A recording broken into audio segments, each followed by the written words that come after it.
पहला क्वेश्चन है, मुगल बादशाहों में आखिरी शक्तिशाली बादशाह कौन था? तो औरंगजेब। और अगर अंतिम बोलेगा, खाली अंतिम, शक्तिशाली नहीं बोलेगा, तो बहादुर शाह जफर। औरंगजेब की मृत्यु कब हुई? तो 1707 ईस्वी में। किस सदी में अंग्रेजों, ये अंग्रेजों है, ठीक है, अंग्रेजों की ताकत जो क्षितिज पर थी, मतलब बहुत ऊंचाई पर थी, बहुत ज्यादा ताकतवर बन गए थे वो 18वीं सदी में।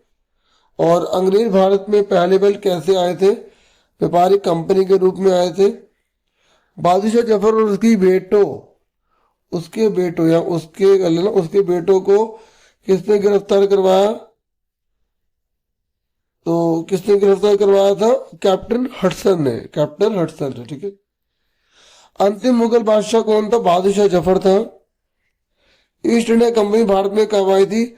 16वीं ईस्वी में आई थी। और ईस्ट इंडिया कंपनी ने किससे चार्टर हासिल किया? महारानी एलिजाबेथ प्रथम से। चार्टर मतलब एक अधिकार होता है, ठीक है। महारानी एलिजाबेथ प्रथम जो थी वो तो मैंने आपको बता दिया, इंग्लैंड की थी। चार्टर क्या होता है? एक अधिकार होता है। पुर्तगाली ने भारत की खोज कब की? तो वास्को डिगामा ने 1498 में की थी। डच भारत में कब आए थे? 17वीं शताब्दी में आए थे। फिर उसके बाद फ्रांस वाले आए थे, तो आप लिख देना डच के बाद वे भारत में आए थे, ठीक है, 17वीं सदी में। तो यूरोप में भारत की किन चीजों की मांग थी? तो यूरोप के लोग मिर्च, लौंग, इलायची, दालचीनी, सूती कपड़े और रेशम को लेना चाहते थे भारत से। अवध पर शाही संधि कब थोपी गई?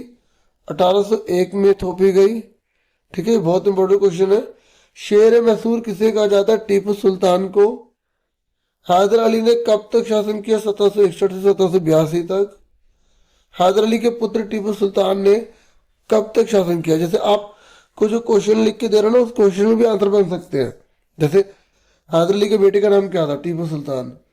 तो 1782 से 1799 तक इन्होंने शासन किया। इन्होंने ब्रिटिश सरकार की बहुत हालत खराब कर रखी थी। तो 1785 में ना टीपू सुल्तान ने अपनी रियासत में पड़ने वाले बंदरगाहों में कौन सी चीज की रोक लगा दी? तो उसने बोला कि अंग्रेजों को मैं चंदन की लकड़ी, काली मिर्च, इलायची जो है ना वो नहीं बेचूंगा। तो उसने छूट जो थी बंद कर दी। और मैसूर की अंग्रेजों के साथ कितनी बार लड़ाई हुई थी? 4 बार लड़ाई हुई थी। कितनी बार? 4 बार। और मैसूर पर शाही संधि कब थोपी गई? 1799 में। पानीपत की तीसरी लड़ाई कब हुई थी? 1761 में। पानीपत में किसकी हार हुई थी? मराठाओं की हार हुई थी, ठीक है। आखिरी दो प्रसिद्ध महाराजा जो मराठा के थे योद्धा, वो कौन थे? महाराजा नहीं बोलना था मुझे, मराठा बोलना था। मराठा योद्धा कौन थे आखिरी? एक है महादजी सिंधिया और दूसरा नाना फडणीस। 18वीं सदी के आखिरी के 2 प्रसिद्ध मराठा योद्धा थे, ठीक है। कंपनी और मराठाओं के बीच में 3 युद्ध हुए, उसके बारे में बताओ। देखो, पहला युद्ध तो 1782 में सालबाई संधि के साथ खत्म हुआ, संधि हो गई आपस में। दूसरा युद्ध 1803 से 1805 में हुआ, तो आगरा और दिल्ली सहित अंग्रेजों के कब्जे में आ गए, मतलब आगरा भी और दिल्ली भी अंग्रेजों के कब्जे में आ गई। तीसरा युद्ध मराठा पूरी तरह से ध्वस्त हो गए, पूरी तरह हार गए, ठीक है। रानी चन्नम्मा किस इलाके से थी? वो कित्तूर की महारानी थी, कर्नाटक के अंदर है ये। चन्नम्मा को अंग्रेजों ने कब गिरफ्तार किया और उसकी मृत्यु कब हुई चन्नम्मा की? तो 1824 में गिरफ्तार किया और 1829 में जेल में उनकी मृत्यु हो गई। संगोली के चौकीदार का क्या नाम था जिसने कित्तूर में प्रतिरोध जारी रखा? मतलब रानी चन्नम्मा तो मर गई लेकिन इसने लड़ाई को खत्म नहीं किया, तो इसका नाम था रायन्ना। और ब्रिटिश ने सिंध को कब जीता था? 1843 में।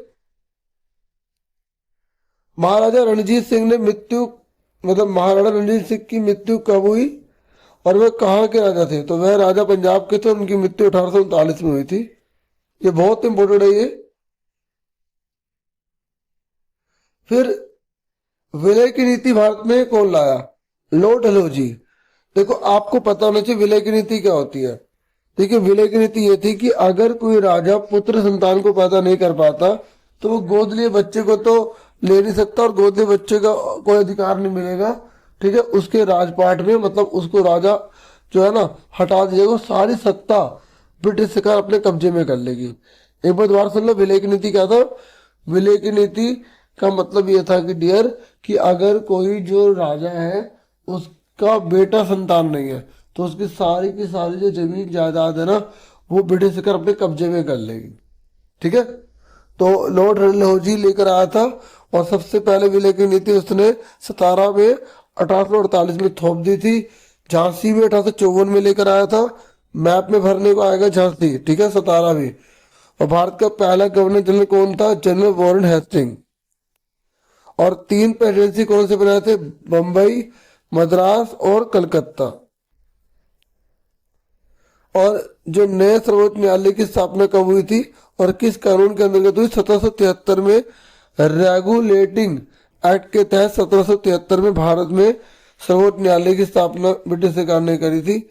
और 1857 तक भारत का 63% भूभाग और 78% आबादी पर ब्रिटिश सरकार का कब्जा हो गया था। ठीक है, ये मैंने पॉइंट लिखा, क्वेश्चन नहीं लिखा, इंपॉर्टेंट बात लिखी है। फिर ये कुछ होमवर्क आपको दिए जो एग्जाम में इसमें से क्वेश्चन आ सकते हैं।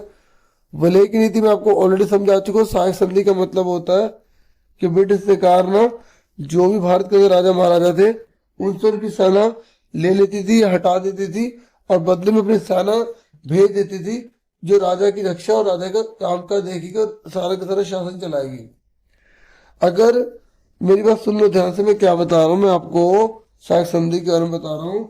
इस सहायक संधि में यह था कि जो राजा होगा उससे उसकी सारी सारा सेना हटवा दी जाएगी और अंग्रेजों द्वारा जो सेना है वो राजा को रखनी पड़ेगी। और अंग्रेज इतने चालाक थे, उन्होंने कहा कि जिस सेना को हम तुम्हारे पास भेज रहे हो जो तुम्हें रक्षा करेगी, तुम्हारे काम काज को देखेगी, उसका खाना पीना खर्चा भी तुम्हें उठाना है। और अगर तुम जनता के लिए सही से काम नहीं कर पाए तो तुम्हें राजगद्दी से हटा दिया जाएगा। तो ये सहायक संधि थी। सहायक संधि सिंपल याद रख लो, जो राजा महाराजा थे उनको अपनी सेना हटानी थी और ब्रिटिश सरकार अपनी सेना लगाएगी।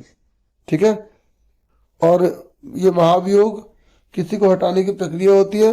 काजी जो मतलब मस्जिद के अंदर जो मतलब धर्म के बारे में या न्यायालय के अंदर जो मतलब जैसे न्यायालय होता है ना उसके जज की भूमिका निभाते हैं, उन्हें कहा जाता है। मुफ्ती वो होते हैं, ठीक है, जो मतलब धर्म की व्याख्या करते हैं या बाकी एक बार इसे और पढ़ लेना, देख लेना।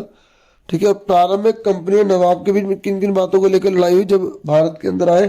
तो जैसे ब्रिटिश सरकार चाहती थी कि उनको अपनी मर्जी से कहीं भी व्यापार करने दिया जाए, जबकि नवाब ये चाहते थे कि ब्रिटिश सरकार को उचित समय पर कर प्रदान करे। इस तरीके से कई बातों को लेकर आपस में विवाद होते रहते थे। तो ये छोटी सी वीडियो थी। वीडियो को लाइक, चैनल को सब्सक्राइब कर देना, बेल आइकन को प्रेस कर देना। Thank you for watching.